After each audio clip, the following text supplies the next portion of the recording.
8-year-old Lily Anderson was coloring in her favorite mountain cabin, humming along to her father's Johnny Cash record while he made one last phone call before their weekend together could truly begin. The world she'd carefully rebuilt after her mother's death 6 months ago shattered when 4 men in black masks stormed through the front door, forcing her father to shove her and Shadow, her German Shepherd, into a hidden panic room before the unmistakable sounds of violence erupted on the other side of the wall. 3 days passed in that cramped, dark space as the blizzard outside transformed into the worst winter storm in Wyoming history, with only Shadow's warmth and dwindling emergency supplies to keep her alive. When Lily finally emerged, trembling and weak from hunger, what she discovered in her father's locked desk drawer, a government badge she'd never seen before, surveillance photos of the same men who'd taken him, and a map marked with what could only be dried blood, made her small heart pound so hard she thought it might burst right through her chest. Leave a like and share your thoughts in the comments along with the city you're watching from now. Let's continue with the story. Blackwood Ridge, Wyoming stood as nature's fortress, a small cluster of cabins and permanent residences scattered across the foothills of the Bighorn Mountains where cell service came and went like a fickle friend, and the nearest grocery store was an hour's drive on a good day. 6 months ago, the Anderson family had chosen this isolation deliberately, though Lily understood only pieces of the why. Her father called it a fresh start after Mom's accident. Michael Anderson moved through life with the perpetual alertness of a man expecting bad news. At 42, his weathered face carried more lines than his years warranted, eyes constantly scanning horizons as if searching for something just beyond view. To the locals and seasonal visitors, he was just another wildlife photographer who'd fallen in love with Wyoming's rugged beauty. His gallery of wolf, elk, and mountain lion photographs hanging in the small town's only coffee shop provided the perfect cover. Lily had no reason to question this identity. The cameras and long lenses were as much a part of her father as his flannel shirts and the faint scent of pine that seemed to follow him everywhere. Their cabin sat 3 miles up Timber Creek Road, the last property before the pavement surrendered to wilderness. 2 stories of honey-colored logs and wide windows. It appeared unremarkable, except for the excessive security system Michael had installed. Bears and mountain lions get curious sometimes, he'd explained to Lily when she questioned the cameras hidden in the trees. The panic room behind her bedroom closet had been presented as a storm shelter, though she'd never imagined she'd actually need to use it. Shadow came into their lives 4 months before Sarah Anderson's fatal car accident. The German Shepherd had been retired from Wyoming's search and rescue team after being injured in an avalanche rescue operation where he'd refused to leave a trapped child despite his own injuries. The scars on his right flank had healed, but sometimes Shadow still limped when the weather turned bitter cold.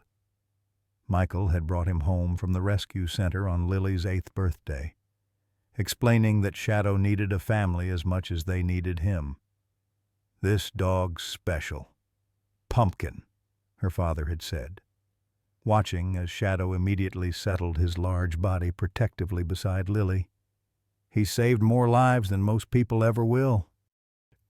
What Michael never explained was why he'd spent weeks training with Shadow in the backyard, practicing hand signals and commands in German that didn't sound like normal pet tricks, or why Shadow would sometimes stand at attention at certain whistles, his entire demeanor shifting from family pet to something altogether different. Lily's asthma had been manageable in the city, but the altitude and dry mountain air sometimes made her lungs seize without warning. The inhaler was her constant companion, tucked into the unicorn-shaped purse that had been her mother's last gift. Sarah Anderson's absence haunted their small family like a physical thing. Michael's eyes would sometimes drift to empty spaces as if expecting to find his wife there, and Lily had caught him more than once staring at Sarah's photographs. Phone pressed to his ear, speaking in hushed tones that stopped the moment Lily entered the room. The cabin itself had become Lily's entire world since her mother's death. Homeschooled now, with only twice-weekly trips to town, she knew every creaking floorboard and hidden corner, the loose stone in the fireplace that concealed emergency cash, the trapdoor in the pantry that led to the storm cellar, the attic crawl space accessible only through her bedroom closet. Places to hide, her father had called them during what he insisted were just fun games. Lily would later understand they were rehearsals. In the weeks before everything changed, Michael's behavior had grown increasingly erratic. Late-night phone calls, maps spread across his desk, quickly gathered when Lily appeared. New faces appearing in his photo files, men with hard eyes and expensive clothes who didn't look like wildlife enthusiasts. The specialized satellite phone he kept charged but never seemed to use. His growing insistence that Lily memorize just-in-case information coordinates, phone numbers, code phrases that made no sense. If anything ever happens, Shadow will protect you. He'd told her one night while tucking her into bed, his voice carrying an urgency that had scared her. Trust him more than anyone else. He knows what to do. Lily had nodded sleepily, not understanding the weight behind his words or why he'd clutched her so tightly afterward, his broad shoulders shaking slightly in the darkness of her bedroom. She didn't know that her father had been living two lives, or that the walls separating those lives had already begun to crack. She couldn't have known that her mother's accident involved a cut brake line and a warning, or that the weekend trip to the cabin was meant to be their last, before disappearing with new names and new lives. All Lily knew was that Shadow slept beside her bed every night, that her father jumped at unexpected sounds, and that sometimes, when he thought she wasn't looking, he held his government-issued Glock with the familiarity of someone who'd used it for more than just shooting practice. The morning had started with promised pancakes shaped like animals, a rare moment when Michael seemed fully present, laughing as Lily critiqued his attempts at making an elephant out of batter. Outside, the first snowflakes had begun their lazy descent, collecting on the windowsills like scattered sugar. Wyoming winters took no prisoners. But the Anderson cabin was well-stocked and secure, a fortress of warmth against nature's assault. "How about we bust out that new puzzle after breakfast?" Michael had suggested, refilling Lily's hot chocolate mug. The 1,000-piece one with the wolves. But then his phone had vibrated against the kitchen counter, its screen lighting up with a string of numbers rather than a name. Lily watched her father's expression shift, the easy smile evaporating as he stepped onto the porch to take the call, closing the door against the cold and her curiosity.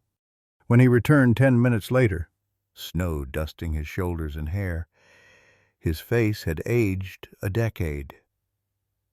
"Change of plans. Pumpkin," he'd said, his voice deliberately casual in a way that fooled neither Lily nor Shadow, who had risen to alert stance beside her chair. "We need to head into town. Drop you at Aunt Claire's for a few days." Lily had nodded, disappointment blooming in her chest. She'd been looking forward to their weekend, no homeschool lessons, no mysterious work calls, just her dad all to herself. But she knew better than to argue when he got that look in his eyes. By noon, however, the forecast had shifted. The gentle snowfall transformed into driven sheets of white, visibility dropping to mere feet. Michael's repeated calls to the sheriff's office confirmed what the howling wind already told them: the roads were impassable. Blackwood Ridge was effectively cut off. "It's fine," he'd told someone on the satellite phone, pacing by the fireplace. I'll handle it. Just need an extra day. Yes, I understand the stakes. He'd spent the afternoon checking windows, cleaning his gun, and moving supplies into the panic room. Just a precaution with the storm, he'd explained, though the weather had never warranted such preparations before. Shadow sensed the tension, staying close to Lily as she worked on her drawing of their family, just the three of them now. Her father, herself, and Shadow, standing before their cabin. The sun had already surrendered to the mountains when the sound of engines cut through the howling wind. Not the familiar rumble of the sheriff's bronco, but something heavier, more purposeful. Michael froze mid-step, his hand instinctively reaching for the weapon holstered at his back. "Lily," he whispered, crossing the room in 3 long strides. "Remember our game? The hiding one?" She nodded, her small chest suddenly tight with something more insistent than asthma. "Go to your room. Take Shadow. Use the special place." Now. The special place. The panic room disguised as a storage closet, accessible through a false wall in her bedroom closet. They'd practiced twice before, both times like a game, Michael timing how quickly she could disappear inside and secure the door. This time was different. This time her father's hands trembled as he shoved a backpack into her arms, his voice urgent but eerily calm. "Whatever you hear, don't come out. Not for anyone but me. The tablet inside will let you see outside. There's food, water, everything you'll need." His eyes, gray like storm clouds, bore into hers. "Shadow knows what to do. Trust him. 3 days. If I'm not back in 3 days, use the satellite phone. The code is your birthday. Twice." The pounding at the front door started before she could respond. Michael pushed Lily toward the stairs, Shadow following without command. "I love you, Pumpkin.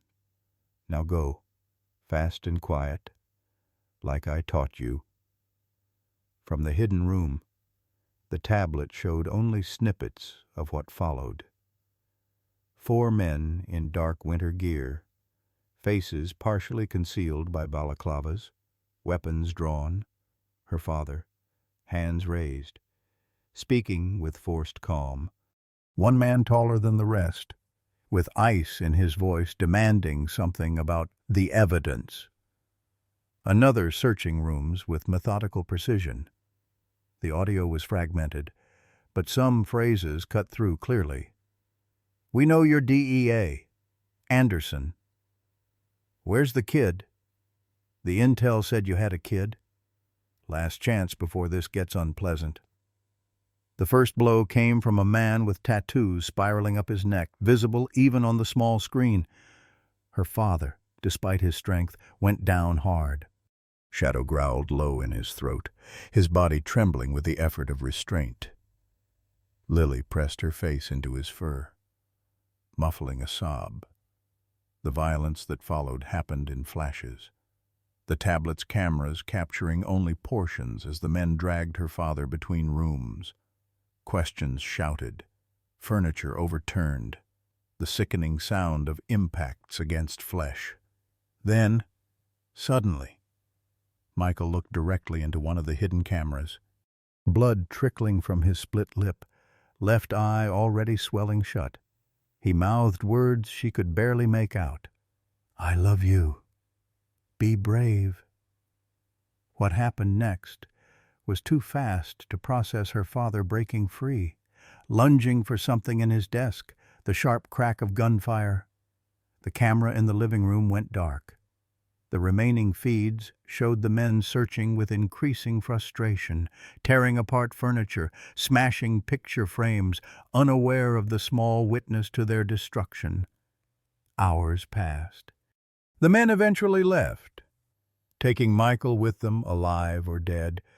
Lily couldn't tell. The cabin fell silent, except for the wailing of the wind and the soft sound of Lily's crying. Shadow's warm body pressed against hers, his alert eyes fixed on the panic room door as the storm outside sealed them in more effectively than any lock. 3 days in the panic room felt like 3 lifetimes to Lily. The space, designed for emergency shelter rather than comfort, measured barely 8 feet square. Metal shelving lined one wall, stocked with water bottles, energy bars, and medical supplies. A small chemical toilet stood behind a folding screen in the corner. The cot where she slept was narrow, leaving just enough floor space for Shadow to lie beside her. The air recycler hummed constantly, a mechanical lullaby that did little to drown out her thoughts. The tablet provided her only window to the outside world. Most feeds showed empty rooms, devastated by the search. Occasionally, snow would drift through the broken front window, collecting on the overturned furniture like a gentle shroud. The exterior cameras showed only white. The blizzard had enveloped everything in its frozen embrace. By the 3rd day, the oxygen sensor in the corner had begun to flash yellow. The recycler was struggling against the extended occupation, designed for 36 hours rather than 72. Shadow sensed the change, growing restless, pacing the small space with increasing agitation. The emergency lights cast his shadow in eerie shapes across the metal walls. "We need to leave, don't we, boy?" Lily whispered, her voice hoarse from disuse in the thinning air. Shadow's ears pricked forward at her words. He moved to the door, looking back at her expectantly. The tablet showed no movement in the cabin for the past 24 hours. The men had not returned, at least not where cameras could see them. Outside, the storm had finally abated, leaving behind a world transformed by snow. Lily's finger hovered over the emergency release button. If she opened the door, there would be no returning. The room would lock permanently once breached from inside. Her father had explained. 3 days, he had said. It had been 3 days. Shadow whined softly, pressing his nose against her hand. Decision made. Lily gathered what supplies she could into her backpack, the remaining water bottles, energy bars, the satellite phone, her inhaler, and the tablet. She pulled on her warmest clothes, thankful her father had stocked the room with spare outfits and boots. "Ready?" she asked Shadow, who stood at alert, muscles tense beneath his thick fur. The door released with a soft hiss. Cold air rushed in, sweet with oxygen despite the lingering scent of violence. Shadow exited first, nose working, body low as he swept the bedroom. Lily followed cautiously, her heart hammering against her ribs like a trapped bird. The cabin looked alien in its destruction. Furniture overturned, pictures smashed, cupboards emptied onto floors. Blood, her father's blood, had dried in rusty streaks across the polished wood floor. Lily swallowed hard against the bile rising in her throat. Shadow moved methodically through the rooms, checking each corner, each potential hiding place, before returning to her side.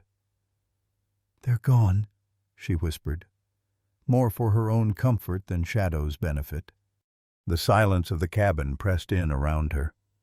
No distant roads could be heard, no helicopters searching overhead, no rescue teams calling her name, just the occasional creak of the cabin settling and the soft padding of Shadow's paws as he continued his reconnaissance. Lily made her way to her father's office, the room that had suffered the most thorough destruction. The desk had been pried apart, its drawers scattered like wounded animals across the floor. His camera's $1,000 equipment that he treated with reverent care lay shattered, memory cards missing. She knelt beside the desk, running her small fingers along its underside where she'd once watched her father hide something. The secret compartment wasn't visible. Her father was too careful for that. But she remembered the sequence of pressure points he'd used. 3 quick taps at the right corner, then a firm press on the left side. Nothing happened. Frustrated tears welled in her eyes. She struck the desk hard with her palm, desperation overriding technique. A soft click rewarded her tantrum.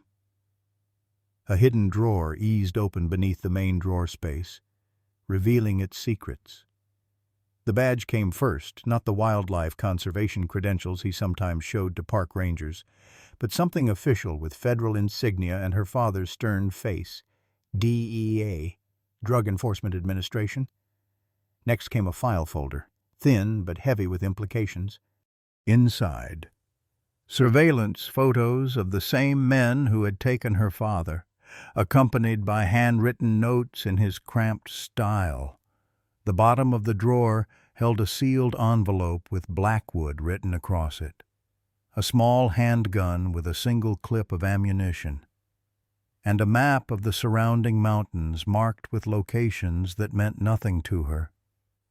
Shadow's sudden low growl yanked her attention back to the present, his ears flattened against his skull, eyes locked on the broken front window.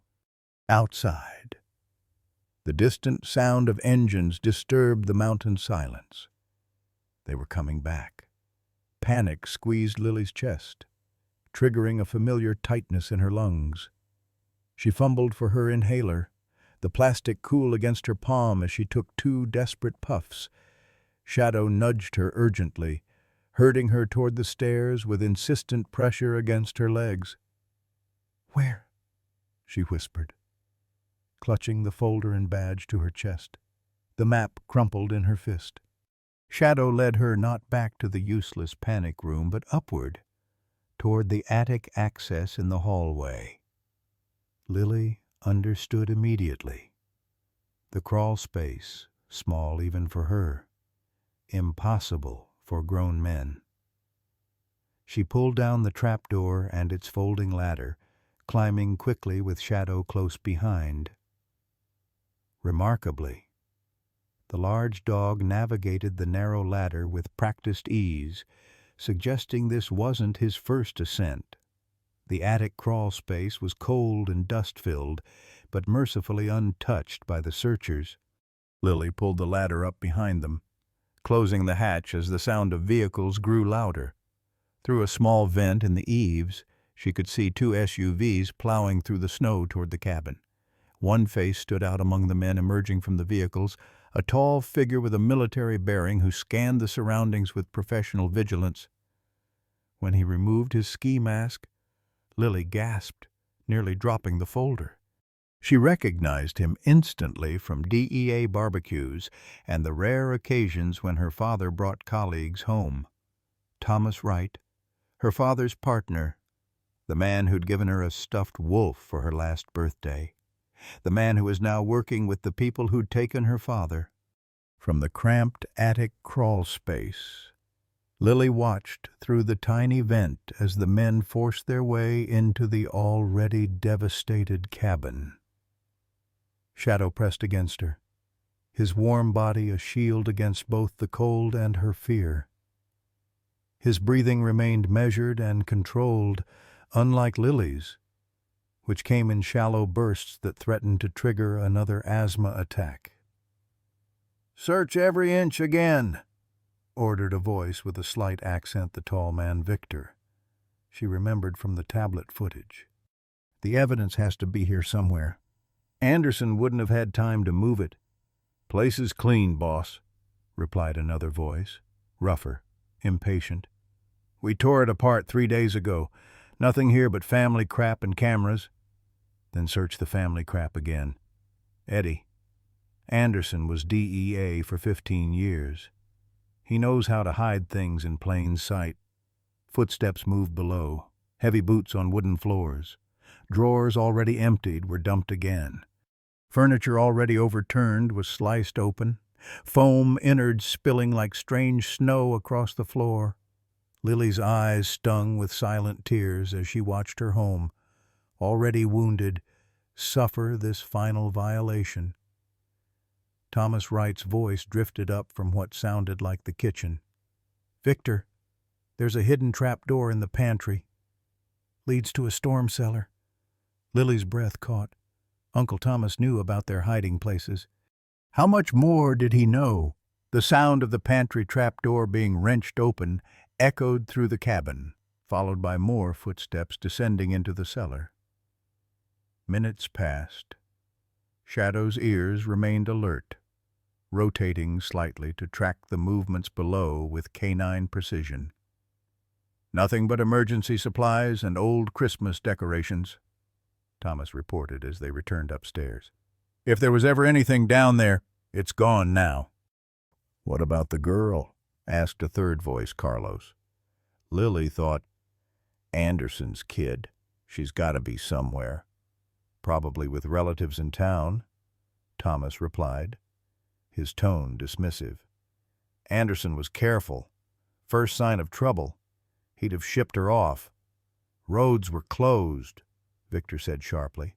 "No way out during the storm." "Then search the woods," Thomas suggested. "She might have tried to escape when we took her father."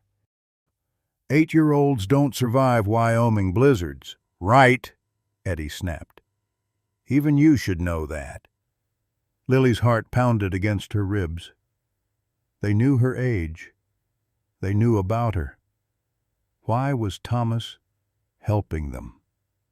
He'd been at their house just 2 months ago, bringing case files to her father, staying for dinner, telling her stories about his time as a Marine before joining the DEA. "Check the perimeter," Victor ordered.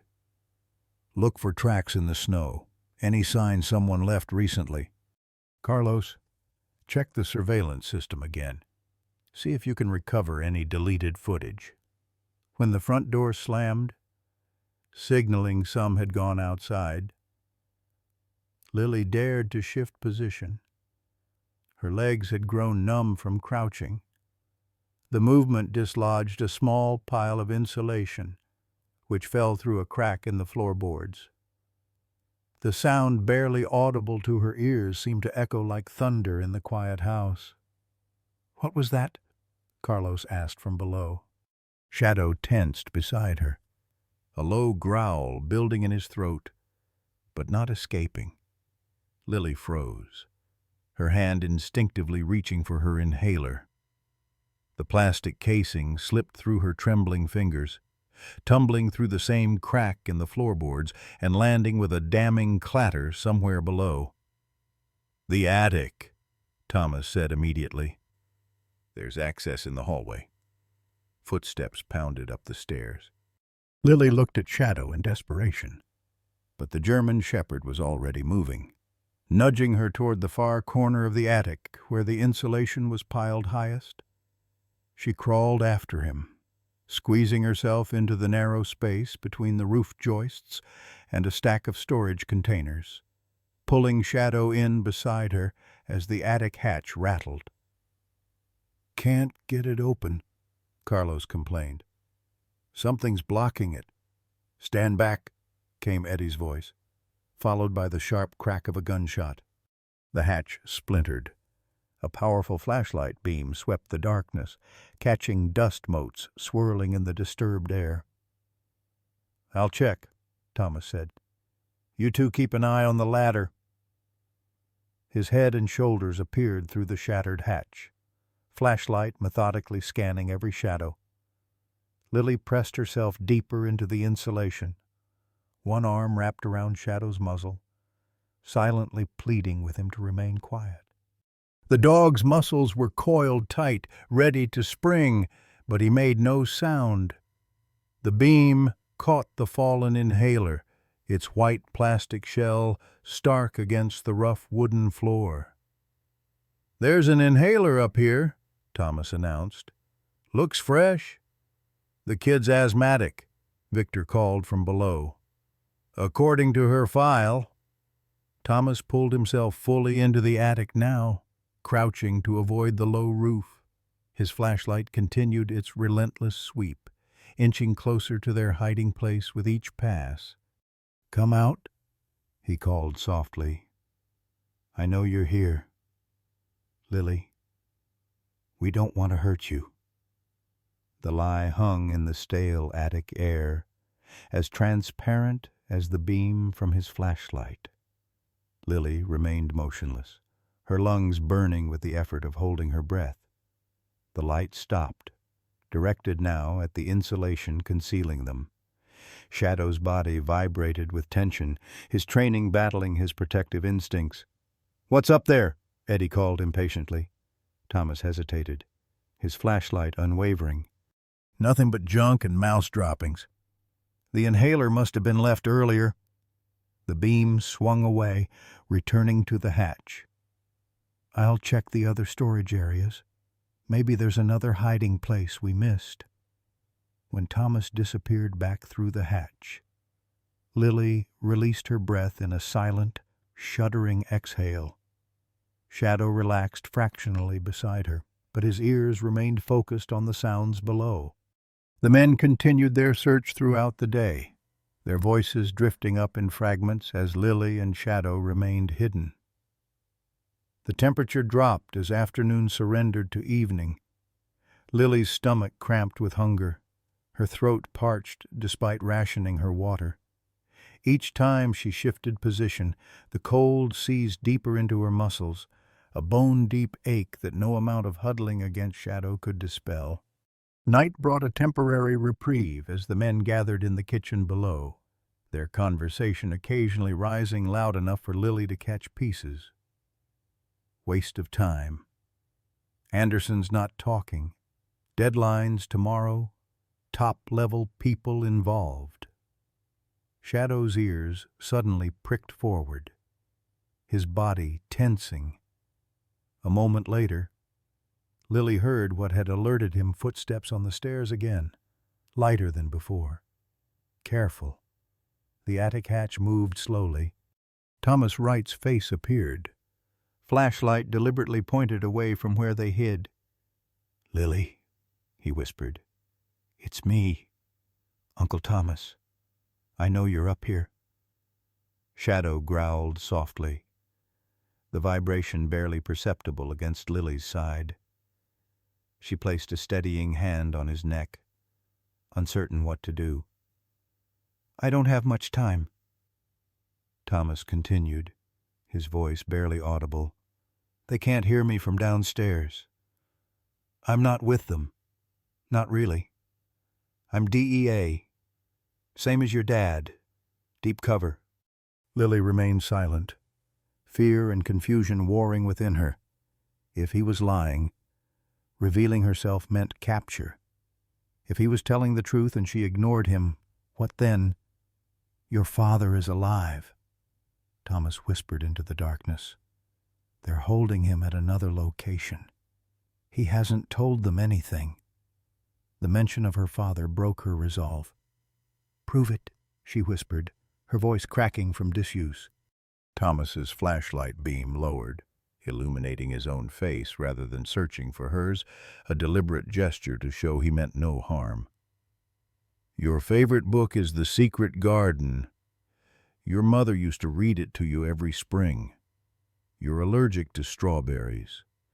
You once hid your father's car keys in your sock drawer because you didn't want him to leave for a work trip. Details no stranger would know. Details maybe a close family friend would know. Or details a skilled interrogator might have extracted from her father."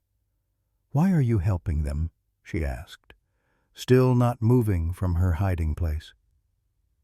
"I've been undercover in the Salazar cartel for 18 months. Thomas explained, his words rushed but measured. "Your father was my handler 3 weeks ago. He discovered something bigger than the drug operation, government officials taking bribes, facilitating shipments across federal lands, including the parks around here. He gathered evidence but hadn't transferred it to the agency before his cover was blown. The men downstairs. Victor Salazar is the cartel leader's nephew. Eddie Martinez is his enforcer. Carlos Reyes handles their money. They think I'm an ex-military guy who switched sides for cash. They don't know I'm DEA. Shadow had grown still beside her, his earlier tension replaced by focused attention. The dog seemed to be listening to Thomas's voice with the same intensity Lily was. "I need to find your father's evidence before they do," Thomas continued. "Hard drives, files, something that would expose both the cartel operation and the corrupt officials. He would have hidden it somewhere only you might think to look." "How do I know you're telling the truth?" Lily demanded, her voice stronger now despite her dry throat. "You could be trying to trick me." Thomas was silent for a moment, then spoke solemnly. "Your father's code phrase for an emergency extraction is Blackwood Robin. That's classified information only his handler would know." The name struck Lily like a physical blow. Her mother's favorite bird, combined with their cabin's location, something uniquely meaningful to her father. She began, but Thomas cut her off with a sharp gesture. "Someone's coming. Stay hidden. I'll create a distraction in the morning so you can move. There's food in your father's fly fishing kit in the garage.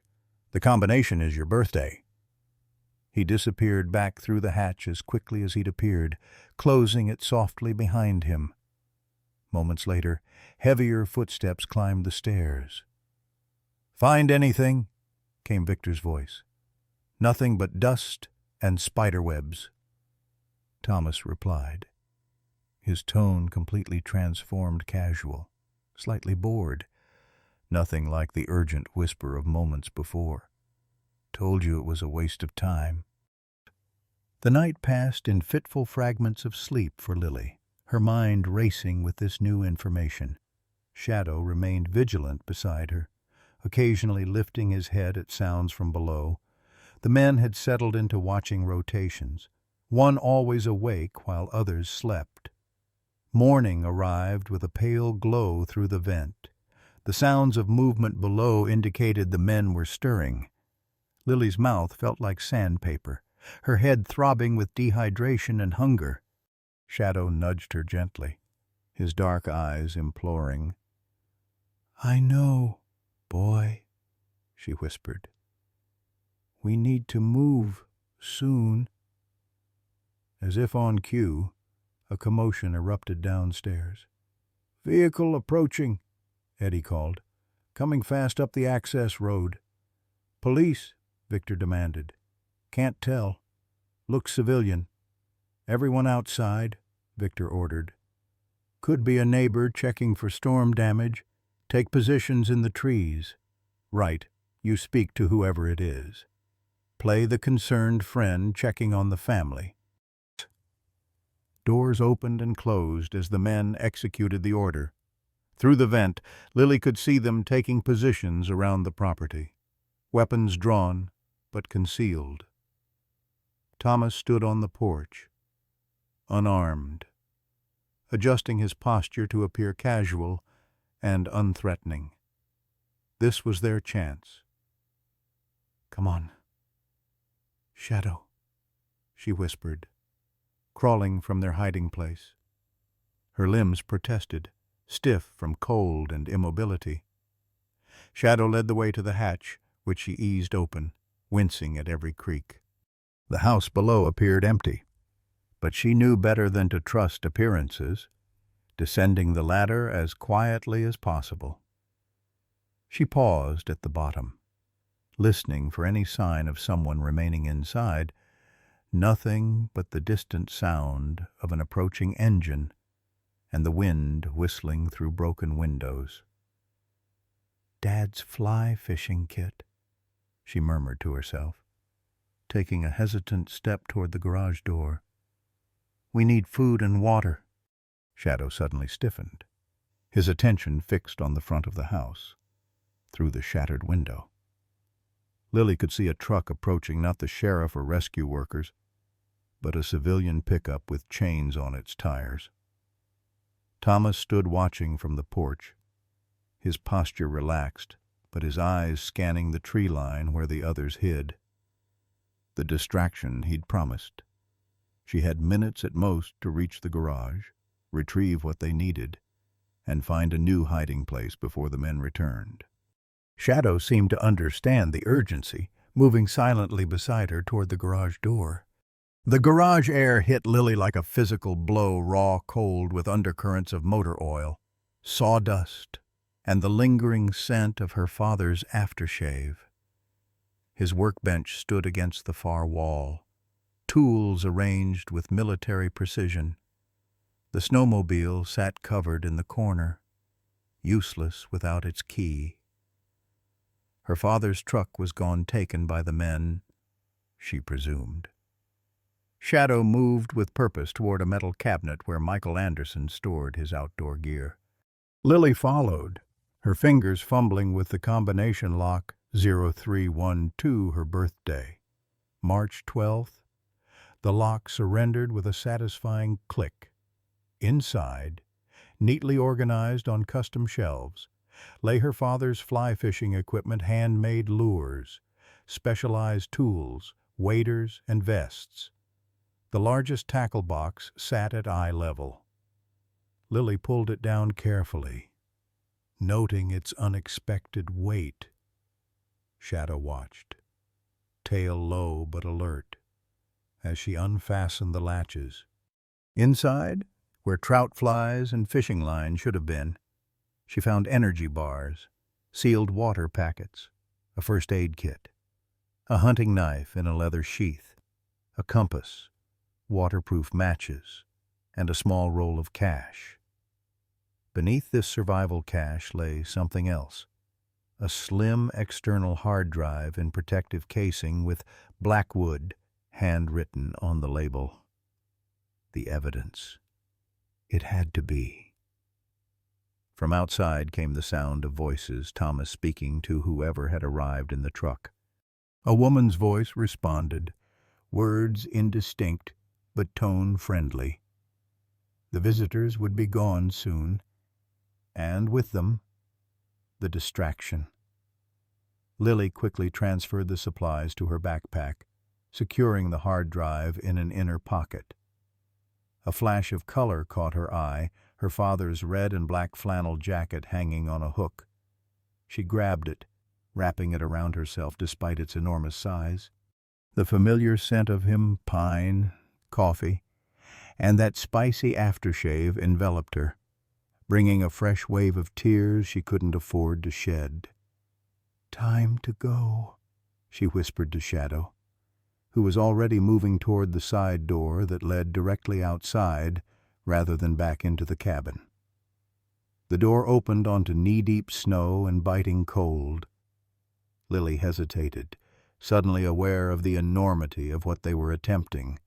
The nearest neighbor was 5 miles away. The town, nearly 15. The temperature couldn't be much above 0. If the men spotted them. Shadow nudged her forward, breaking her paralysis. Together they slipped outside, keeping the garage between themselves and the front of the property where Thomas was still engaged with the visitors. The forest began 30 yards away. If they could reach those trees, they might have a chance. They had made it halfway when a shout erupted from the direction of the cabin. "The garage door's open! Check inside!" Lily froze.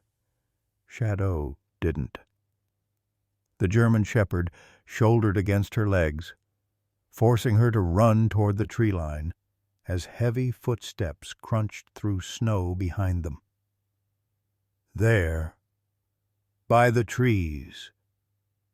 Eddie's voice carried across the clearing, followed by the unmistakable sound of a pistol being cocked. The first shot went wide. Splintering bark from a pine to their right, Lily stumbled, terror stealing her coordination. Shadow circled back, teeth bared, placing himself between her and the approaching danger. Don't shoot, you idiot! Victor's voice cut through the chaos. We need her alive to find the evidence. Lily regained her footing, plunging into the forest with Shadow close behind. The thick pines provided some cover, but her bright yellow snow boots left a trail even a child could follow. Behind them, men crashed through underbrush, closing the distance with adult strides. Split up, Victor ordered. Carlos, circle left. Eddie, right, with me. Desperation gave Lily speed she didn't know she possessed. She had spent enough summers exploring these woods to know their secrets, which streams held hidden crossing points, which fallen logs concealed spaces beneath. Shadow seemed to anticipate her thoughts, leading her toward a ravine where summer runoff created a small creek, now frozen and snow-covered. The creek bed, she gasped between labored breaths. We can follow it downstream. Shadow veered sharply, taking her down a steep embankment to where the narrow creek wound through the forest. The frozen surface would hold her weight, but not the men's, a small advantage. Where'd they go? Carlos's voice drifted from somewhere above and behind them. Spread out.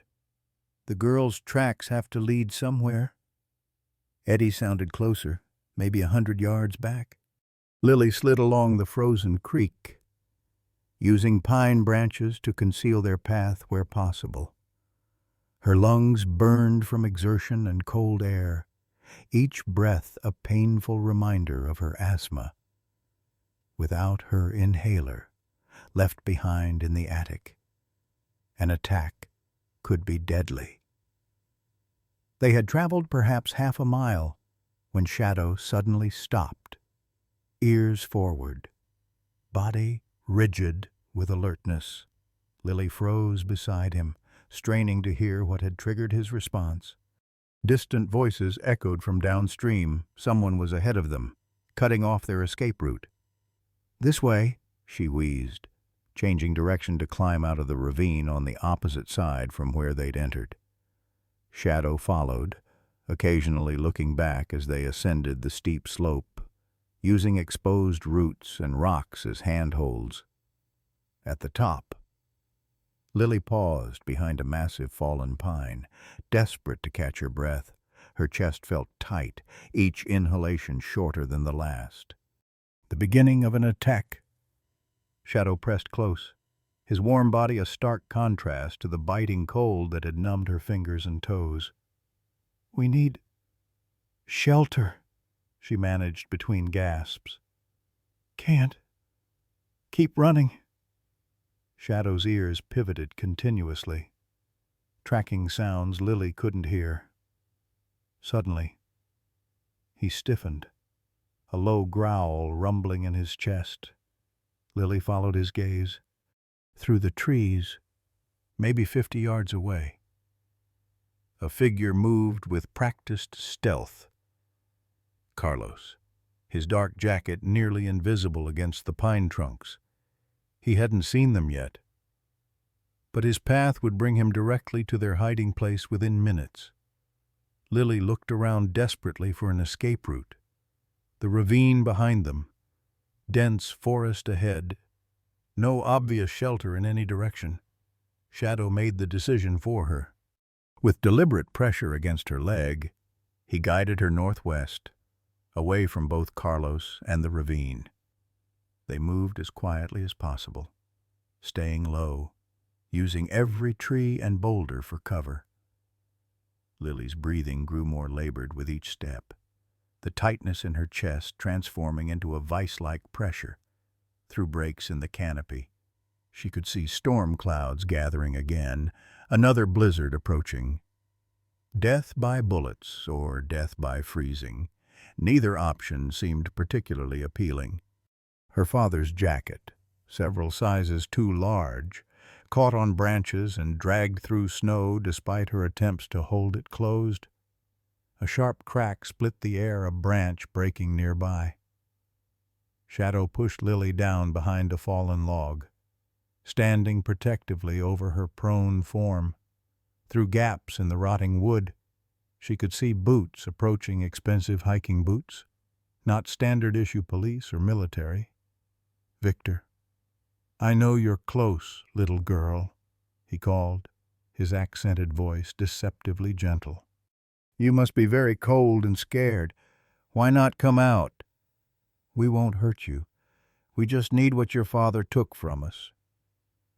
Shadow's muscles bunched beneath his fur, ready to launch himself at the threat. Lily gripped his collar with numb fingers, holding him back. If he attacked, they would shoot him without hesitation.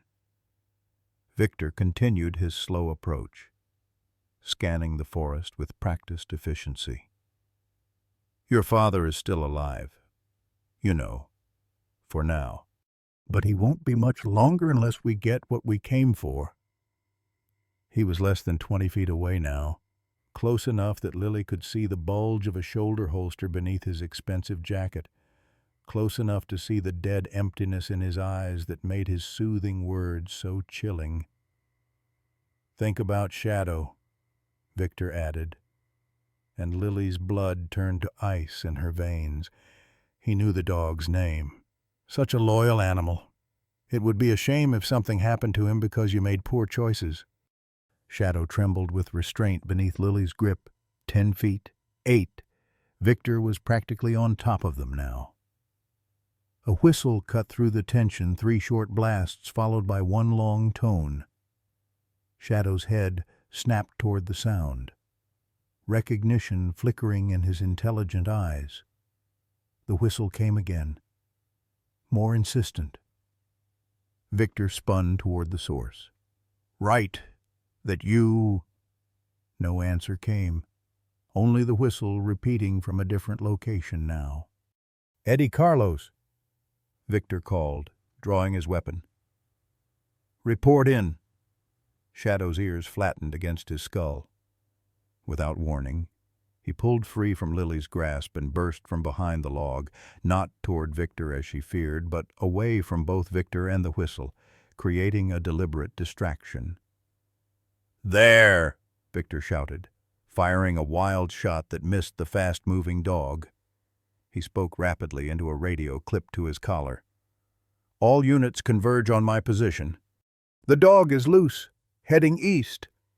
The girl must be close." As Victor took off after Shadow, Lily remained frozen behind the log, terror warring with confusion. Why had Shadow abandoned her? The dog had never left her side before, not once in these desperate days. The answer came moments later as a hand clamped firmly but gently over her mouth. She thrashed instinctively until a familiar voice breathed against her ear. "It's me, Lily, Uncle Thomas. Don't scream." She nodded, and the hand withdrew. Thomas crouched beside her, his face grave. "Shadow responded to my recall whistle," he explained in a whisper. "I trained him before your father adopted him. He's leading them away to give us time." "They'll kill him," Lily choked out, her breathing growing more distressed. "He's smarter than they are," Thomas assured her, quickly checking her condition with professional efficiency. "You're having an asthma attack." He reached into his pocket and produced an inhaler, her inhaler, retrieved from the attic. Lily grabbed it with pathetic gratitude, taking 2 deep puffs that opened her airways enough to function. "We don't have much time," Thomas said, helping her to her feet. "Victor figured out I'm not on his side. Someone from the agency contacted him, blew my cover. He's keeping up appearances until he can dispose of me quietly." "What about my dad?" Lily asked, clutching the backpack containing the hard drive. "Still alive, but not here." Thomas glanced over his shoulder, scanning for pursuit. "They're holding him at an old hunting lodge about 6 miles northwest of here, waiting for him to talk." "He won't," Lily said with absolute certainty. Not even to save himself. No. Thomas's mouth tightened into a grim line. But he might to save you. That's their new plan. Use you as leverage. A distant bark echoed through the trees, followed by shouting. Shadow, still leading the men away. I have his evidence, Lily blurted, patting her backpack. Found it in the garage. A hard drive. Thomas's eyes widened slightly. That changes things. We need to get that to my contact at the Bureau immediately. There's an extraction point with emergency supplies about 2 miles from here, a ranger station that's closed for winter. What about Shadow? What about my dad? One problem at a time. Kiddo. Thomas drew a pistol from his jacket, checking the magazine. First, we secure the evidence. Then we deal with the rest. A gunshot cracked through the forest, followed by a pained yelp that turned Lily's blood to ice. Shadow! She screamed, all thoughts of stealth forgotten. Thomas grabbed her arm as she tried to run toward the sound. Lily, no, it's what they want. She twisted free with surprising strength, propelled by desperation. They shot him. I have to help him. Lily, wait. But she was already running, crashing through underbrush toward where Shadow's cry had originated. Thomas cursed, following close behind. They found Shadow lying in bloodied snow, a bullet wound in his right shoulder. Eddie stood above him, pistol aimed for a finishing shot. Without hesitation, Lily hurled herself forward, throwing her small body protectively over the injured dog. Get away from him! She screamed, her voice raw with fury and fear. Eddie's eyes widened with surprise, then narrowed with cruel satisfaction. Well, well, look who decided to join us. Thomas emerged from the trees, weapon raised. Step back, Martinez, now! Eddie's gaze flicked between them, calculating odds. Right. I had a feeling you weren't playing straight with us. He kept his gun trained on Lily and Shadow. Victor suspected as much. Told me to put a bullet in you if you showed your true colors. You can try, Thomas replied, his tone conversational despite the deadly intent behind his words. But I've got 20 years of experience on you, and unlike cartel thugs, federal agents actually practice at the firing range. From somewhere to their right came crashing sounds, more men approaching. Thomas's window of opportunity was closing fast. Last chance, Thomas warned. Drop the weapon and walk away. Eddie's answer was to shift his aim toward Thomas. A fatal mistake. Thomas fired twice in rapid succession, both rounds finding their mark in Eddie's chest. The cartel enforcer collapsed without a sound, dead before he hit the ground. The gunshots echoed through the forest, revealing their position to everyone within a mile. Victor's voice carried from nearby, shouting orders to Carlos. They had minutes, maybe less. He needs help, Lily sobbed, pressing her hands against Shadow's wound to slow the bleeding. The dog whined softly, trying to rise despite his injury. We all need help, Thomas muttered, scanning the forest. Can he walk? Shadow answered by struggling to his feet, favoring his injured leg, but standing nonetheless. Determination radiated from his powerful frame. The ranger station, Thomas decided, holstering his weapon to lift Lily to her feet. It's our only chance. There's a first aid kit there, and a radio to call for extraction. What about the others they're coming? Lily said, supporting Shadow with her small frame. Then we'd better move fast. Thomas took the lead, setting a pace that balanced urgency with Shadow's injury. Stay close. Don't look back. as they moved deeper into the forest. The sounds of pursuit grew louder behind them. Victor's voice carried on the wind, promising rewards to Carlos for the girl, punishment for failure. Snow began to fall again, fat flakes that promised another blizzard before nightfall. The race for survival had entered its final desperate leg. The abandoned ranger station materialized through the thickening snowfall like a mirage, a small log structure nearly invisible beneath winter's heavy blanket. No smoke rose from the chimney. No lights glowed in the windows. The place had the hollow look of human absence, shut down for the season months ago when the tourists departed and the serious snows began. Thomas approached cautiously, signaling for Lily to wait with Shadow at the tree line. The German shepherd had maintained a stoic pace despite the crimson trail he left behind them, but his breathing had grown increasingly labored, his powerful muscles trembling with exertion and blood loss. Lily knelt beside him in the snow, her father's oversized jacket pulled around them both for whatever meager warmth it could provide.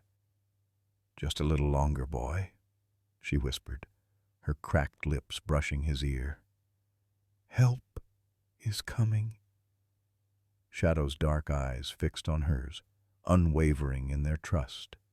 The wound in his shoulder had slowed its bleeding, the cold doing what pressure alone could not.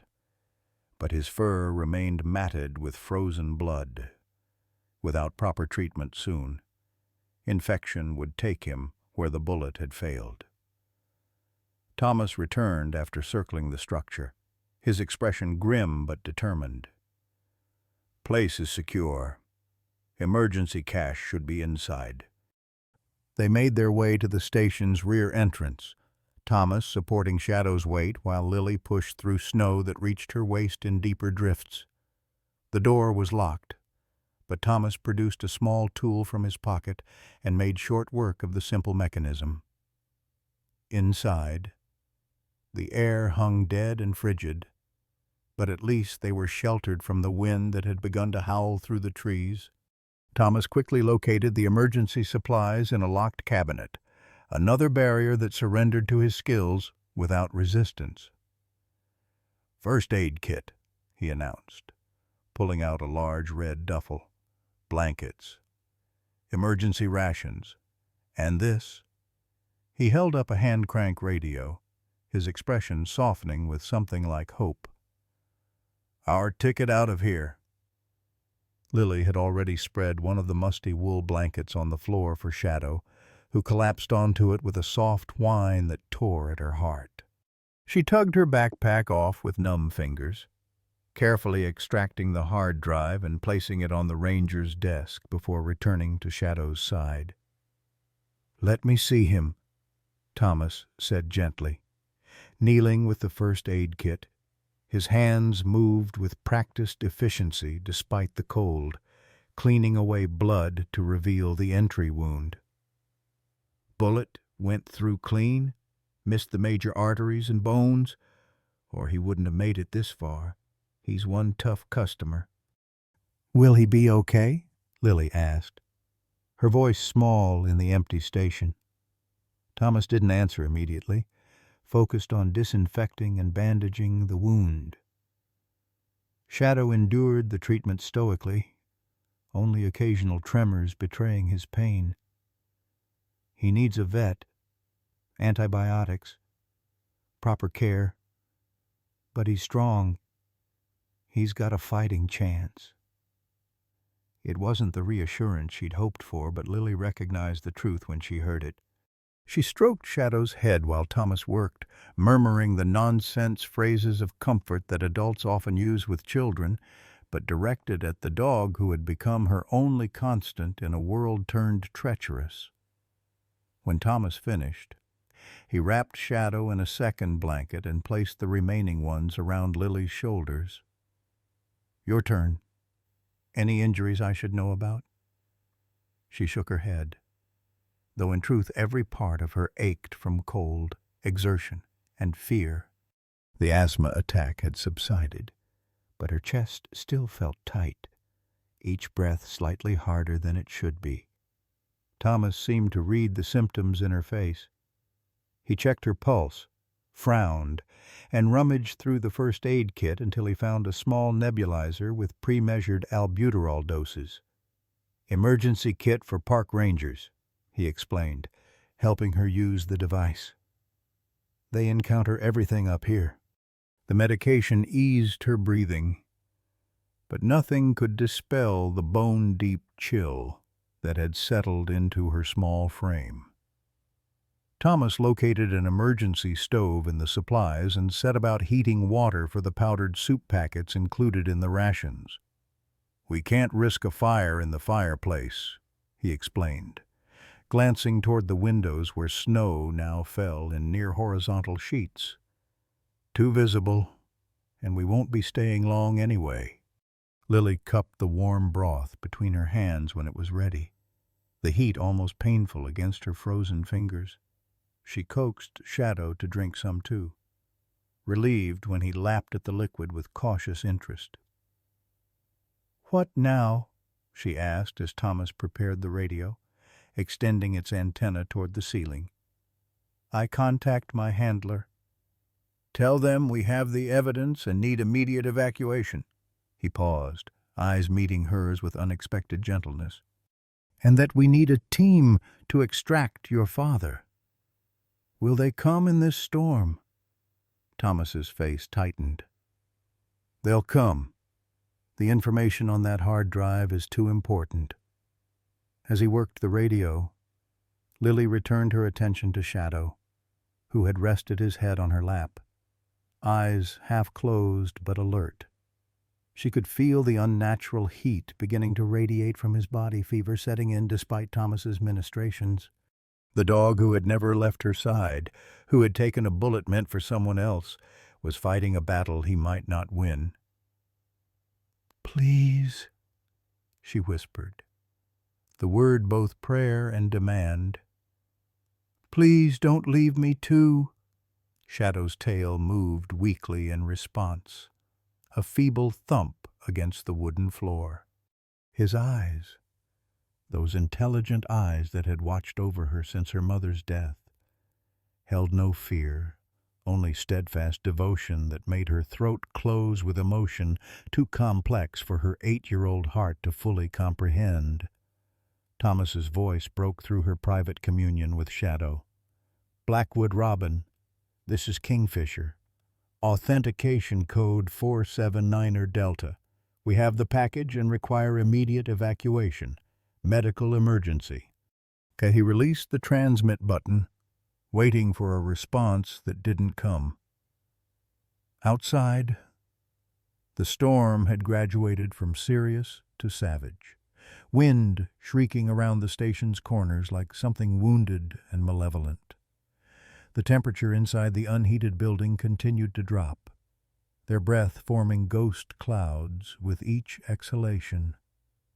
Thomas tried again, changing frequencies, his calm professionalism beginning to fray around the edges. Static answered him.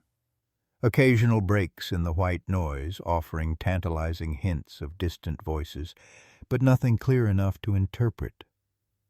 "Storm's interfering," he muttered, more to himself than to Lily. "Need to get higher. Maybe try from the observation platform on the roof." "You can't go out in that," Lily protested, gesturing toward the windows where snow now completely obscured the view. "No choice." Thomas checked his weapon, then zipped his jacket to the chin. "The longer we wait, the closer Victor gets, and the worse Shadow's condition becomes. Your father is running out of time, too." The mention of her father sent a fresh spike of anxiety through Lily's chest. Somewhere out there in the storm, he was being held by the same men who had shot Shadow without hesitation, men who had killed before and would kill again. "What if they find us while you're on the roof?" she asked. Thomas considered this, then pulled a small revolver from an ankle holster. "Ever fired a gun before?" Lily shook her head, eyes wide. Good. You shouldn't have to. He placed the weapon on the desk next to the hard drive, safely out of reach. But if something happens to me, if they come before I get back, you hide. Use the storage closet in the back. Take Shadow if you can. Leave him if you can't. He'd want you safe more than anything. As if understanding. Shadow lifted his head slightly, eyes fixed on the revolver before returning to Lily's face. The message in those eyes was clear enough. He would protect her until his last breath, with or without human weapons. I'll be right back, Thomas promised, moving toward the rear door. 5 minutes tops.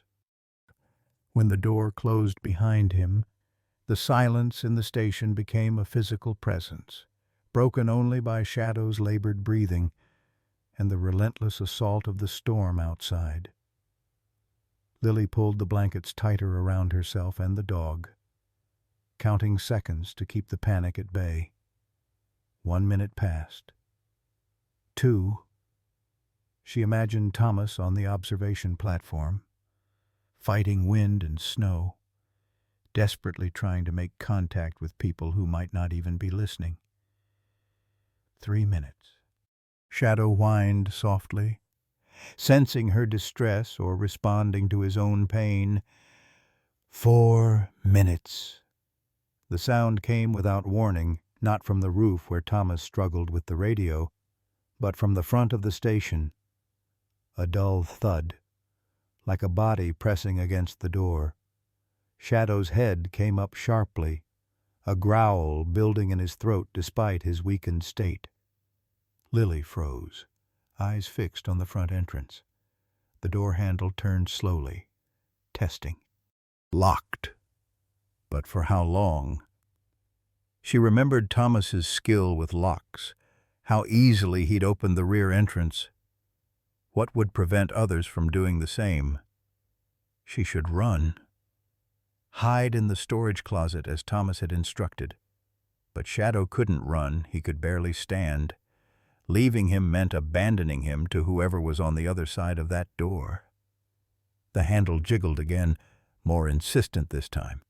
Shadow struggled to his feet, planting himself between Lily and the door despite the fresh blood seeping through his bandages. His hackles rose, teeth bared in silent warning. 5 minutes had passed. Thomas should have returned. The absence of his footsteps on the roof told a story Lily didn't want to read. A shoulder slammed against the door. Wood creaking in protest. It wouldn't hold for long against determined intrusion. Lily's eyes darted between the revolver on the desk and the storage closet Thomas had indicated. Shadow or safety, loyalty or survival. The door splintered at the frame, cold air and snowflakes rushing through the widening crack. Shadow's growl became audible now, a deep rumble of defiance from a guardian who would not be moved. Lily made her choice. The door exploded inward with a crack like breaking bones, ancient wood surrendering to modern violence. Snow swirled through the opening, momentarily obscuring the figure that pushed into the ranger station. Shadow lunged forward with a ferocity that belied his injuries, teeth bared in a final, desperate defense. "Shadow!" "No!" Lily screamed. But too late the dog was airborne, a blur of black and tan fur aimed at the intruder's throat. "Down, Shadow! Down!" The command cut through the chaos in a voice that wasn't Victor's, wasn't Carlos's, but still carried authority that made the German Shepherd check his attack mid-leap, landing awkwardly with a whimper of pain. Carlos stumbled in behind the first figure, gun raised, face twisted with malicious intent. "I've got them! I've got—" The sharp report of a pistol interrupted him. Carlos crumpled to the floor, blood blooming across his expensive parka. Behind him stood Thomas, snow-covered and grim, service weapon still aimed at the space Carlos had occupied. Dad, Lily whispered, unable to trust her eyes. Michael Anderson stood in the doorway, as snow-covered as Thomas but unmistakably alive despite the bruises that painted his face in sickening purples and yellows. He dropped to his knees, arms outstretched. "Lily," he breathed, her name a prayer on his lips. She flew across the room into his embrace, colliding with such force that he rocked backward, catching himself on the doorframe. His arms enveloped her completely, solid and real and warm despite the snow melting on his clothes. He smelled wrong sweat and blood and something chemical that wasn't his usual aftershave, but his heartbeat against her ear was the same steady rhythm she'd fallen asleep to countless times during their life together. "You're alive," she sobbed into his jacket. "You're really alive." "Of course I am, pumpkin." His voice was hoarse, as if he'd been screaming, but his arms around her were strong. "I promised I'd always come back for you. Didn't I?" Shadow limped toward them, his earlier aggression replaced by cautious recognition. Michael reached one hand toward the injured dog, letting him catch the scent before gently touching his head. "He protected me," Lily managed between sobs. "They shot him." "I see that." Michael's face darkened as he examined Shadow's wound. "And they'll answer for it, I promise you." Thomas secured the door as best he could against the ongoing storm, dragging Carlos's body away from the entrance. "We don't have much time," he said, the professional agent reasserting itself over the friend. "Victor's still out there somewhere." "How did you escape?" Lily asked, reluctantly pulling back from her father's embrace to look at his battered face. "Thomas," Michael replied simply, nodding toward his partner. "He found where they were holding me, created enough chaos that I could break free." He touched his split lip gingerly, though not without a few souvenirs. Thomas had returned to the radio, switching frequencies with increasing urgency. "We need to get the evidence out and call in backup, the hard drive." "I have it," Lily said quickly, pointing to the desk where she'd placed it. "I found it in your fishing tackle box." "Is that what they wanted?" "Why they took you." Michael's expression grew serious as he rose, lifting Lily with him and carrying her to one of the wooden chairs near the ranger's desk. "That and more. What's on that drive could put a lot of dangerous people in prison for a very long time. People who have friends in very high places." "Government officials," Lily said, surprising both men. "I heard Thomas and Victor talking about it." Michael shot Thomas a questioning look, which his partner answered with a small shrug. "She's your daughter. Smart, runs in the family." The radio suddenly crackled to life, a voice breaking through the static. "Repeat, this is Extraction Team Alpha. Any DEA personnel. Respond. Over." Thomas snatched up the handset. "Alpha, this is Kingfisher. Authentication code 479er Delta. We have the package, 2 agents, 1 civilian child, and a wounded K-9. Requesting immediate extraction and medical support." The reply was fragmented but clear enough. "Coordinates for extraction, 20 minutes. Negative Alpha." Thomas interrupted. "We have hostile forces in the area. Salazar's nephew and at least 1 other armed suspect. We need immediate support." More static. Then, "Understood. Helicopter. Diverted ETA 30 minutes weather conditions." Thomas cursed softly, exchanging a look with Michael that Lily understood all too well. 30 minutes might as well be 30 hours, with Victor still hunting them and Shadow's condition deteriorating by the minute. Michael knelt beside Shadow, examining the bandages Thomas had applied. Fresh blood had soaked through, and the dog's breathing had grown more labored, his temperature climbing despite the cold room. "He needs antibiotics now," Michael said, looking up at Thomas. "Emergency kit have anything stronger than topical?" Thomas shook his head. "Basic first aid only. Nothing that would help with an infected gunshot wound." Lily watched her father's face, recognizing the moment when determination replaced concern. "My truck. If Victor's men brought it to the lodge where they were holding me, it might still be there. I keep a veterinary emergency kit in the toolbox. Shadow's had injuries before in the field.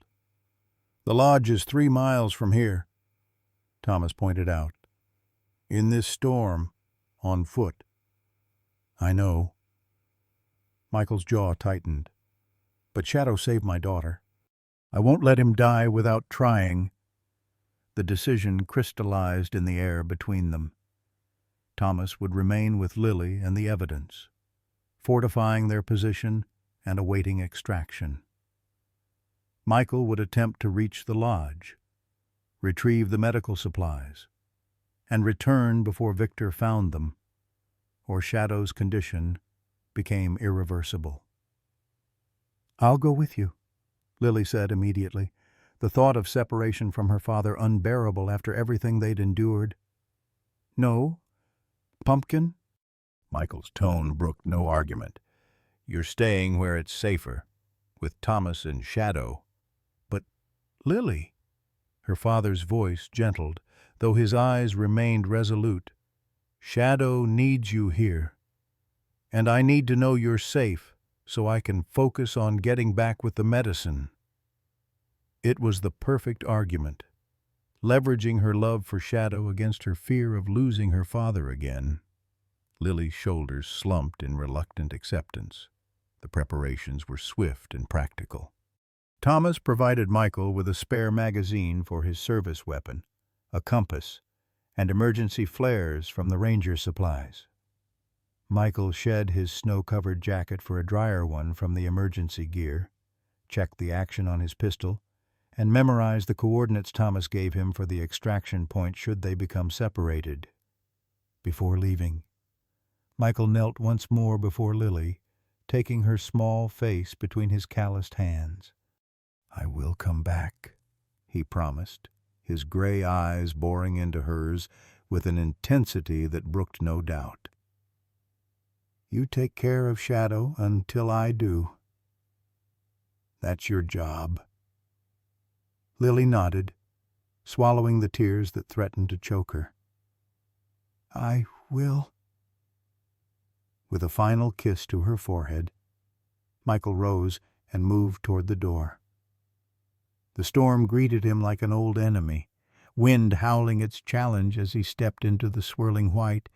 Then he was gone, swallowed by the blizzard, leaving Lily with an injured dog, an agent she barely knew, and a hard drive that people were willing to kill for. Thomas secured the door as best he could, then returned to Shadow, checking his pulse and temperature with a frown that deepened by the minute. "Let's get him more comfortable," he suggested, helping Lily rearrange the blankets to better insulate the shivering dog. "Will my dad make it?" Lily asked, the question that had been circling her mind since Michael disappeared into the storm. Thomas didn't insult her with platitudes. "If anyone can, it's your father. I've seen him walk through worse than a Wyoming blizzard to complete a mission." They settled into a tense vigil, Thomas alternating between monitoring the radio for updates from the extraction team and checking the perimeter of the small station for signs of Victor's approach. Lily remained at Shadow's side, speaking softly to him, refusing to acknowledge the possibility that he might not survive to see her father's return. An hour passed with agonizing slowness. Shadow's condition continued to deteriorate, his breathing becoming more erratic, his once alert eyes glazed with fever and pain. Lily dampened a cloth from their water supply and bathed his hot forehead, singing the lullabies her mother had once sung to her when illness kept her awake at night. "I think I hear something," Thomas said suddenly, moving to the window with his weapon drawn. "Stay down." Lily pressed herself closer to Shadow, whose ears had perked forward despite his weakness. The dog's reaction told her all she needed to know. Whatever approached wasn't her father. Thomas positioned himself beside the window, using the frame for cover as he peered into the storm. "Vehicle," he reported tersely, "coming from the north." "The extraction team?" Lily asked, hope flaring briefly. "Too soon." Thomas shook his head, face grim. "And they'd approach from the east, where there's a clearing for the helicopter." The implications settled between them like lead. Victor had found them, somehow tracking their path through the blizzard to this final refuge. Thomas checked his weapon one last time, then moved to the desk where the hard drive sat. "Lily, listen carefully," he said, voice pitched low but urgent. "Take the hard drive. Go to the storage closet in the back. Lock it from inside and don't come out unless you hear me or your father call for you. Understand?" She nodded, her throat too tight for words. "If something happens to us..." Thomas stopped, recalibrated. "If the extraction team comes and we're not able to greet them, they'll search the building. They're DEA, like your father and me. You can trust them." The vehicle outside cut its engine, plunging the forest back into storm-muffled silence. Lily gathered the hard drive, clutching it to her chest as Thomas ushered her toward the storage closet. Shadow attempted to follow, collapsing after just 2 steps, his strength finally exhausted. "Shadow!" Lily cried, turning back. "No time!" Thomas hissed, physically lifting her toward the closet. "He can't move, Lily, you have to go." The front door shuddered under sudden impact, someone testing its compromised strength. Thomas practically threw Lily into the closet, slamming the door behind her just as the front entrance gave way for the second time that day. From her hiding place, Lily could see nothing, but the sounds painted a vivid enough picture: boots on wooden floor, the metallic click of weapons being readied, Thomas's voice, cold and professional. "Federal agent, drop your weapon." Victor's reply came with the smooth confidence of a predator who knows he has the advantage. "I think not. Agent Wright, especially since I have something you might want to see." A third set of footsteps entered, stumbling, accompanied by harsh breathing. A voice that stopped Lily's heart, mid-beat. "Don't! Listen to him." "Thomas?" Her father. Captured again. "Gun down. Right," Victor ordered. "Unless you want the girl to lose both parents." A moment of terrible silence. Then the sound of a weapon being placed on a hard surface. "Where is she?" Thomas asked, professional detachment cracking slightly. "What have you done with Lily?" "Nothing yet," Victor replied. "But that depends entirely on how cooperative you both decide to be. The hard drive. Gentlemen, where is it?" Through a crack in the old wooden door, Lily could see just enough of the main room to glimpse her father, held upright by Victor's grip on his collar, face freshly bloodied. Thomas stood with his hands raised, expression carefully neutral despite the gun Victor had trained on him. "Gone," Thomas said flatly. "I transmitted the data and destroyed the drive. Your operation is already being dismantled as we speak." Victor's laugh held no humor. "A convenient lie. The storm has disrupted all communications." "No, the drive is here, and you're going to tell me where, or I'm going to put a bullet in Anderson's head, and then start searching for his charming daughter. In the closet, Lily's fingers tightened around the hard drive, its edges digging into her palms. Her father had risked everything to secure this evidence. Thomas had maintained his cover for 18 months to bring down the cartel. Shadow had taken a bullet to protect her. The weight of their sacrifices pressed down on her 8-year-old shoulders, a burden almost too heavy to bear. Then her eyes fell on something she hadn't noticed before: a trap door in the closet floor, presumably leading to a maintenance crawl space beneath the station. A way out. A chance to get the evidence to safety, even if the men in the other room couldn't. The choice crystallized in her mind with adult clarity: stay hidden and safe, while others suffered for her, or take action despite the dangers. In that moment, Lily Anderson made a decision that would change everything. The trapdoor lifted silently. Years of ranger maintenance ensuring well-oiled hinges despite the building's abandoned state. Lily slipped the hard drive into her pocket and eased herself into the dark space below. Lowering the door above her with painstaking care, the crawl space smelled of damp earth and old wood, cold air seeping through the station's foundation. She could still hear the confrontation above, voices muffled but distinct enough to follow the dangerous dance unfolding. "I don't have all night, gentlemen," Victor was saying, his cultured voice incongruous with the violence he promised. "The drive, or I start removing pieces of Agent Anderson that his daughter will miss when she finds what's left of him." Lily bit her lip to keep from crying out, crawling forward on elbows and knees through the narrow space. Faint light filtered between floorboards, providing just enough illumination to avoid the worst obstacles. Her plan, half-formed and desperate, hinged on a child-sized gamble: the extraction team was coming, but not soon enough. If she could somehow draw them closer, faster, or create a distraction big enough for her father and Thomas to regain the advantage, they might all survive. The ranger station's crawl space extended beyond the main building. She discovered, leading to a small utility shed attached to the back.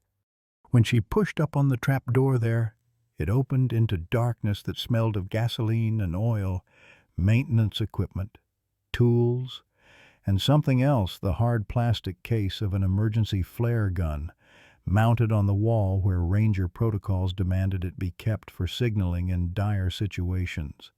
Above, the confrontation escalated. A sharp crack followed by a grunt of pain told her someone had been struck. Her father's voice, strained but defiant. "She's not here, Victor. We sent her out with a park ranger hours ago." A touching fiction. Victor sounded almost amused.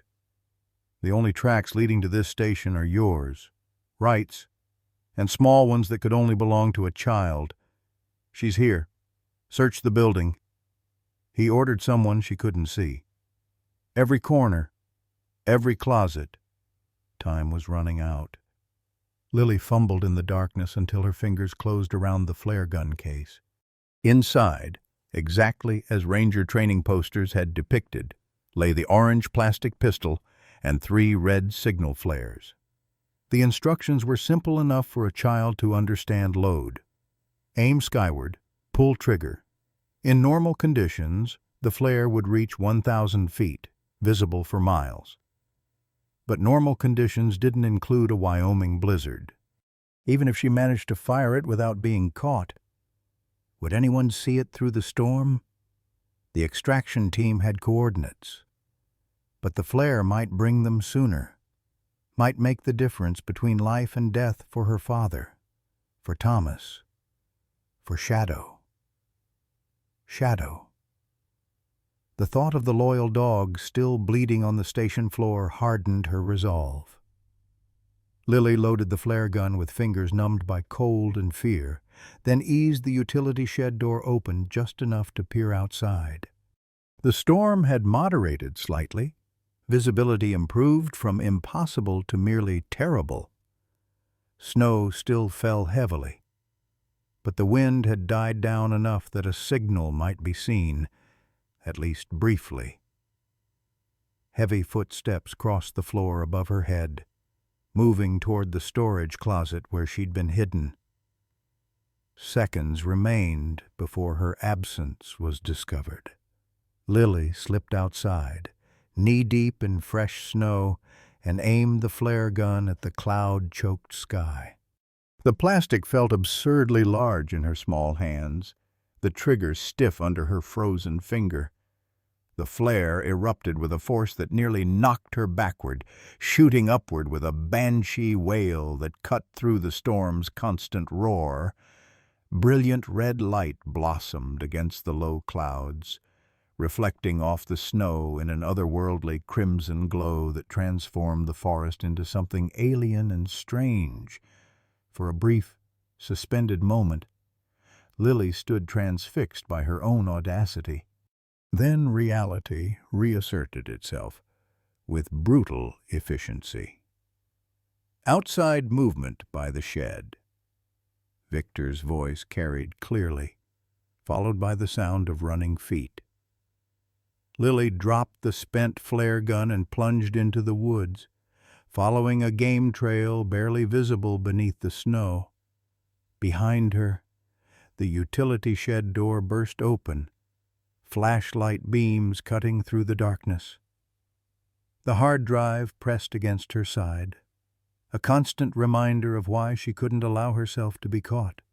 She ran blindly, counting on darkness and falling snow to obscure her small form among the trees. The forest closed around her, branches clutching at her clothing, roots threatening to trip her with every desperate step. Behind her, voices called to each other, coordinating a search pattern with practiced efficiency. "Spread out. The girl can't have gone far," Victor commanded. A gunshot cracked through the night, not aimed at her, she realized with mounting horror, but back at the station. A warning, a punishment, she couldn't know, and dared not turn back to find out. The brief advantage of surprise was fading. Victor and his remaining men knew these woods as well as she did. Maybe better. They were adults with longer strides and greater endurance, not an asthmatic 8-year-old whose lungs already burned with each gasping breath. Eventually, they would run her to ground like the predators they were.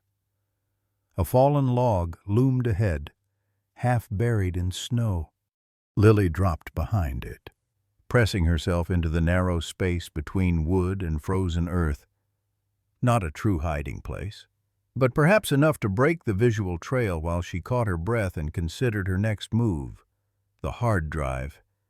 She needed to hide it, to ensure that even if they caught her, the evidence would survive.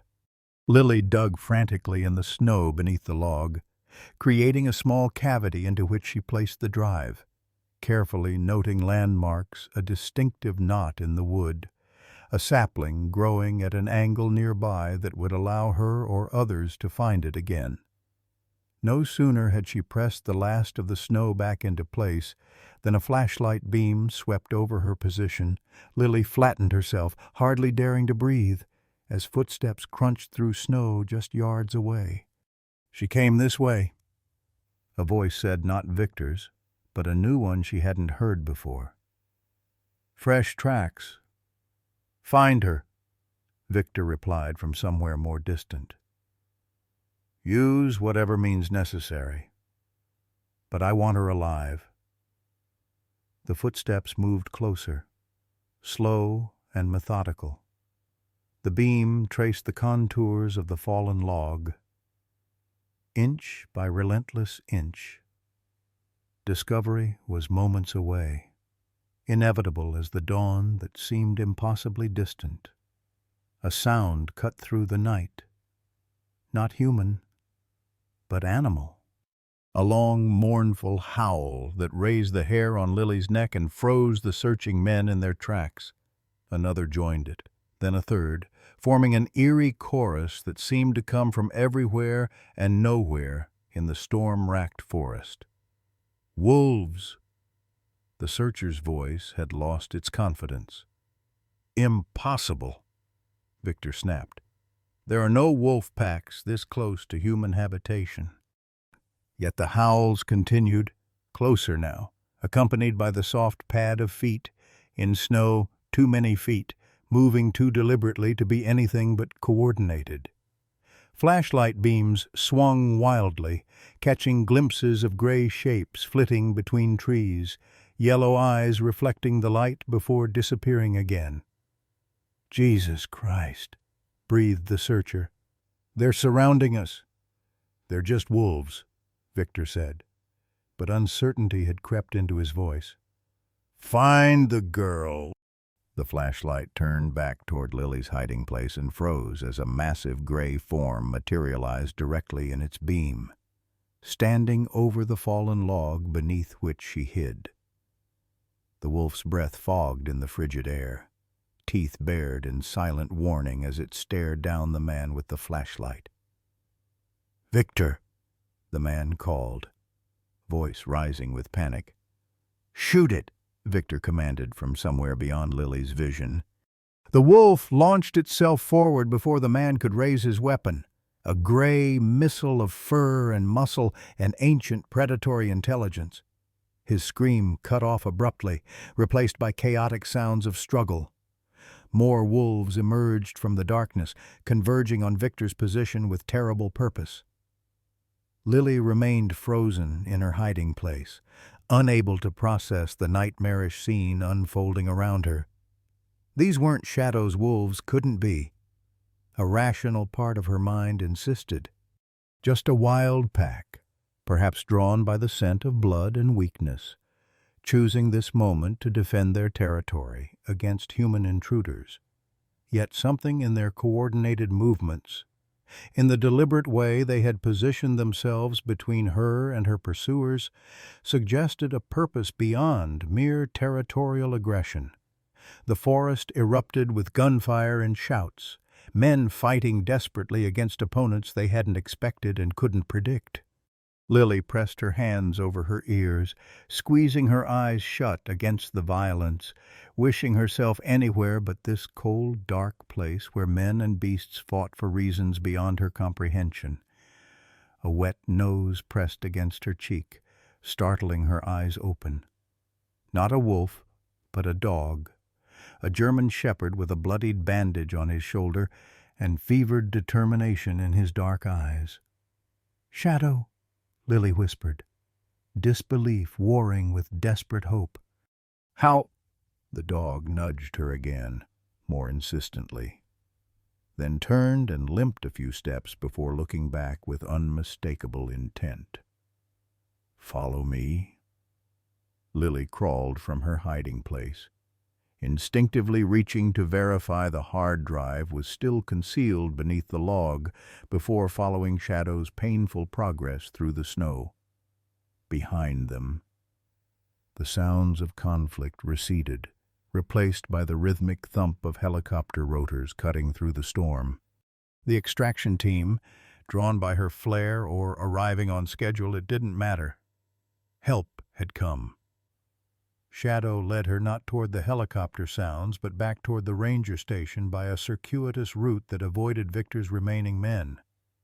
Each step clearly cost him, his injured leg barely supporting weight.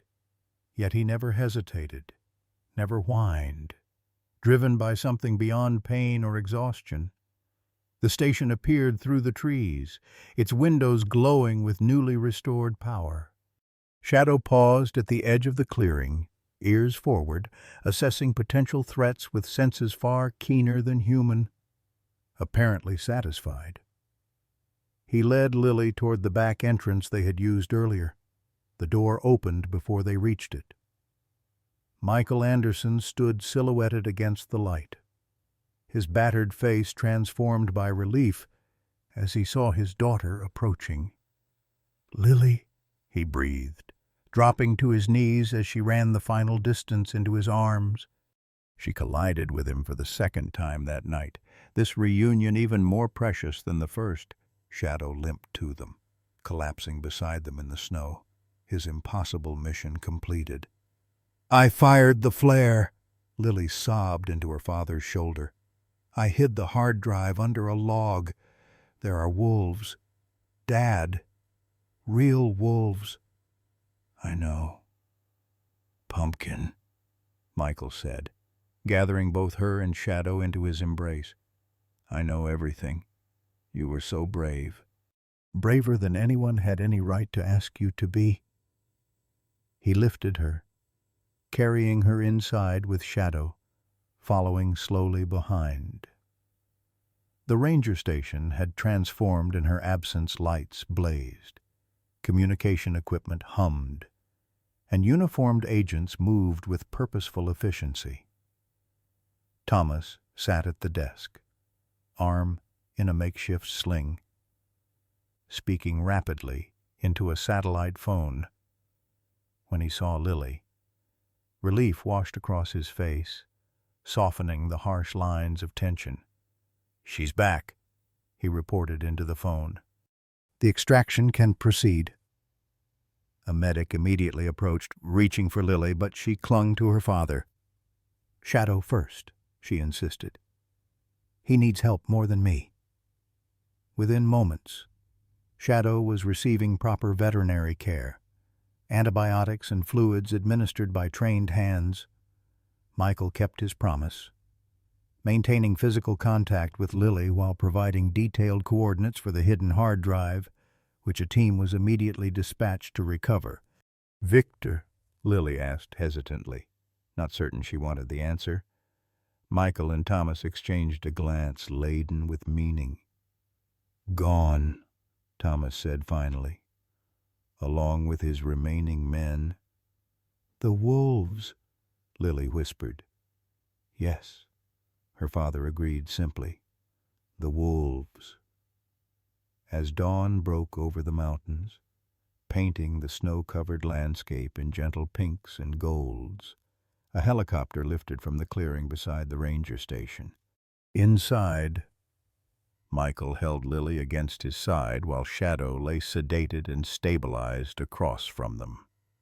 His condition serious, but no longer critical. Thomas sat beside the pilot, coordinating extraction teams and evidence recovery with the focused intensity of a man who could see the end of a long mission. Below them, at the forest's edge, a solitary gray figure stood watching their departure, then turned and melted into the trees, followed by others of its kind, shadows returning to shadow. Guardians retreating now that their strange duty was fulfilled. "Will Shadow be okay?" Lily asked, her voice small against the helicopter's constant thrum. Michael kissed the top of her head, his arm tightening protectively around her shoulders. "Yes, Pumpkin. Shadow will recover. We all will." As the helicopter banked eastward toward safety and justice and the long process of healing, Lily watched the mountains recede, carrying with them the dark memories of these desperate days, but also the knowledge of what love, human and animal alike, would do to protect what it valued most. "We're going home," her father promised, though they both knew home would never again be the cabin in Blackwood Ridge. "A new home, but together, always together." Lily nodded, her eyes heavy with exhaustion, too profound for her young body to resist any longer, as she drifted toward sleep, safe in her father's arms with Shadow's steady breathing a counterpoint to the helicopter's rhythm. She thought of wolves running free through snow-covered forests, of loyalty that transcended species, and of courage found in the most unexpected places, even within the heart of an 8-year-old girl who had only wanted to save those she loved. In this story of little Lily Anderson and her loyal German shepherd Shadow, we're reminded that heroism knows no age or species. It speaks to what many of you already know, that the bond between a child and their dog transcends explanation, touching something ancient and sacred in our souls. When Shadow took that bullet protecting Lily, perhaps you recalled your own childhood companion who stood guard through thunderstorms or waited faithfully by the school bus stop. This tale honors the America many of you grew up in, where neighbors looked out for each other, where values weren't just talked about, but lived through sacrifice. There's something particularly moving about witnessing an innocent child's courage against impossible odds, reminding us of our own grandchildren and the world we're leaving them. And Shadow's unwavering loyalty reflects the best of what we hope to be: steadfast when it matters most, brave despite our wounds, present until the very end. In a world that sometimes feels colder and more dangerous than the one we grew up in, this story reminds us that some things remain constant: a father's love, a dog's devotion, and the unexpected courage found in the smallest hearts.